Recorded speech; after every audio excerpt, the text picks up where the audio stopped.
pemirsa, masih di Belajar Islam dan kita masih melanjutkan diskusi yang semakin menarik mengenai ta'aruf atau pacaran. Nah, Mbak Dian, tadi kan kita sudah lihat ya, fenomena kekinian itu memang begitu luar biasa gitu ya.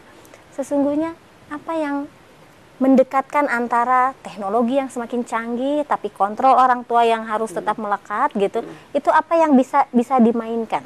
Ya, sebenarnya kalau masih kita memiliki punya tradisi yang kuat, ini tradisi saya sekali lagi, atau agama yang kuat, itu jadikan pondasi buat anak-anak kita. Tetapi ada batasan-batasan, boleh kamu kenalan, tetapi umur sekian. Undang-undang kan menerapkan bahwa anak-anak yang boleh ini kan dapat KTP aja umur 17. Artinya dengan ada aturan umur 17 dia boleh berkenalan, dia boleh pacaran, tapi pacarannya pun harus kita atur. Misalnya boleh anakku pacaran, tapi kenalkanlah kepada orang tua. Gitu. Lalu yang kedua, kita sebagai orang tua wajib bertanya gitu ya. Kalau kita, oh ya pacaran silakan, oh enak dia. Nah, kalau kita beri waktu, beri batasan, boleh. Yang penting belajar jangan lupa. Anak-anak sekarang itu kalau nggak diingetin dia lost. Nah, kita yang harus mengingatkan. Jadi batasannya kalau dia mau pacaran silahkan pada usia yang sudah ditentukan, misalnya umur 17 gitu ya. Kemudian yang kedua, ya lihat dulu lah orang yang mau Anda kenal gitu. Ada batasan-batasan di mana dia harus berkenalan, misalnya gitu ya. Kalau kami selalu bilang gini, bagusnya sih kalau kenalan tuh dalam suatu lingkup pendidikan gitu. Kadang-kadang orang-orang tua kita zaman dulu kalau berkenalan jangan di jalanan ya. Nanti hasilnya begini. Itu akan terngiang-ngiang. Coba kita lakukan batasan umur dengan batasan perilaku. Pacaran seperti apa? Kalau bisa jangan pegang tangan dulu gitu. Tapi anak sekarang susah ya dikasih tahu kayak gitu ya. Lebih kritis, lebih terbuka, lebih ekspresif. Kan saya tidak apa-apa begitu. Ya kan saya pegang tangan aja nggak ada masalah gitu. Nah, mungkin kita masukkan dengan teori-teori agama yang memang di Al-Hujurat ayat 13 itu kan Allah juga berfirman ya bahwa hai manusia aku ciptakan dari jenis laki-laki dan perempuan dari suku berbangsa-bangsa untuk saling berkenalan, untuk saling ta'aruf gitu. Jadi tidak ada batasan, misalnya mau dari negara mana kenal Indonesia, kemudian suku bangsa mana, itu bebas. Tetapi aturan harus dipakai, umur dan untuk apa pacaran atau ta'aruf itu outputnya. Jadi saya mengkritisi batasan-batasan usia dan perilaku-perilaku yang harus dijaga. Itu. Nah, memang kan sekarang itu seolah-olah gitu ya, pandangan keagamaan itu berjarak dengan realitas. Seolah-olah, sehingga generasi muda kita yang sangat kritis ini, kemudian dia jadi punya segala jurus untuk berargumentasi. Oh tidak, buktinya seperti ini. Oh tidak, buktinya seperti ini. Sesungguhnya kalau secara keagamaan itu seperti apa Mbak Atik melihatnya? Kalau persoalan pacaran atau ta'aruf, tadi sudah saya singgung, sebetulnya kalau kita cari istilah itu dalam runtut ada ajaran Islam, sebenarnya tidak ada istilah ada pacaran, ada ta'aruf, itu tidak ada sebetulnya. Tetapi bahwa dalam Islam itu dikenal etika dalam bergaul, ya, etika bergaul terutama dalam antara laki-laki dan perempuan. Kalau misalnya putra-putri kita ya sudah mulai tertarik dengan lawan jenis, maka kemudian kita harus memberikan pengertian kepada mereka, penjelasan kepada mereka, bagaimana cara mensikapi itu. Ya, cara mensikapi kalau misalkan kita harus senang kepada seseorang, maka apa yang boleh kita lakukan.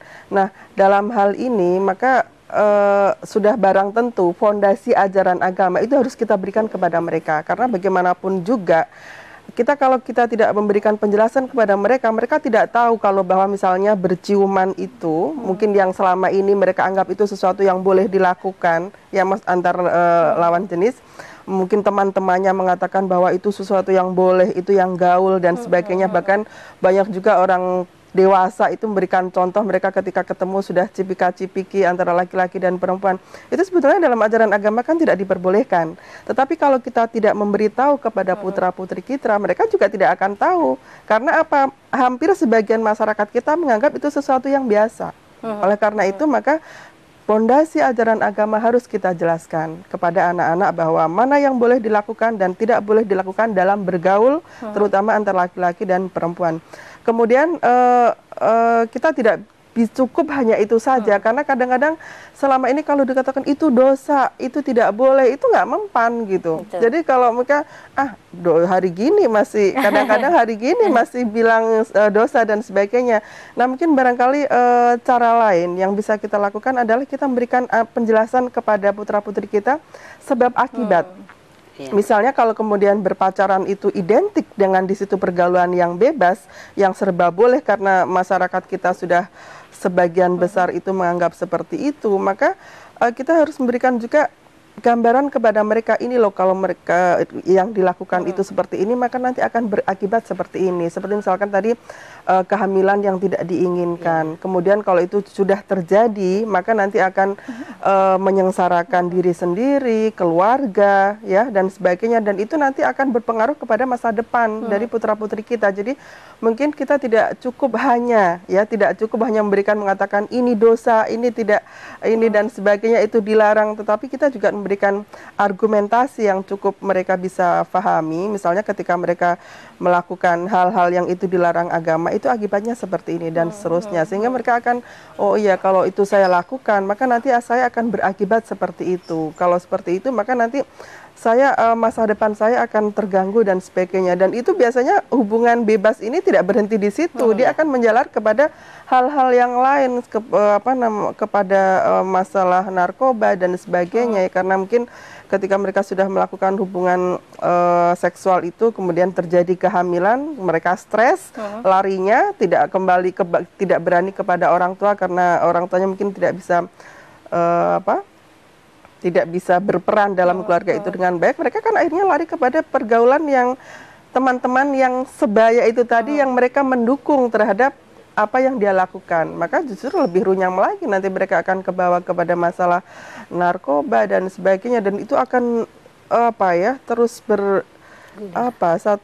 saling hubungan sebab akibat yang berkaitan dan itu kalau sudah terjadi naudzubillah min dzalik susah untuk ini karena saling berkaitan satu sama lain. Saya teringat dengan apa yang disampaikan oleh Ibu Ratu di segmen sebelumnya tadi. Apakah ini ya pemaparan Mbak Ati ini menunjukkan bahwa gitu pendidikan seks sejak dini itu justru lebih efektif dengan cara orang tua kita dahulu? Atau gitu sesungguhnya ada yang lost aja saat ini fenomenanya sehingga kemudian agak susah mengaitkannya gitu. Apa ini menunjukkan bahwa pendidikan seks kita hari ini gagal, mengalami kesulitan dan lebih baik yang dulu? Saya melihat pendidikan seks yang dilakukan oleh para orang tua yang zaman sekarang itu mengalami tereduksi sedikit gitu ya, karena anak-anak kita ini sudah mulai rada sulit untuk dikontrol gitu. Itu kita akui. Hampir seluruh keluarga-keluarga di Indonesia ini anak-anaknya mampu mencari di luar yang kita terapkan gitu. Tapi lebih-lebih kalau kita bandingkan dengan perilaku orang tua kita yang dulu, itu lebih efektif. Cara-cara misalnya, kamu jangan jalan berdua, nanti akan begini, atau kamu jangan, ada mitos-mitos yang sebenarnya bukan menakuti ya, tetapi ada shock terapi buat diri kita. Oh iya, kita pernah diingetin gini ya, berarti nggak boleh melakukan ini. Pasti orang tua kita mengatakan itu karena ada akibatnya. Ada sebab, pasti ada akibat.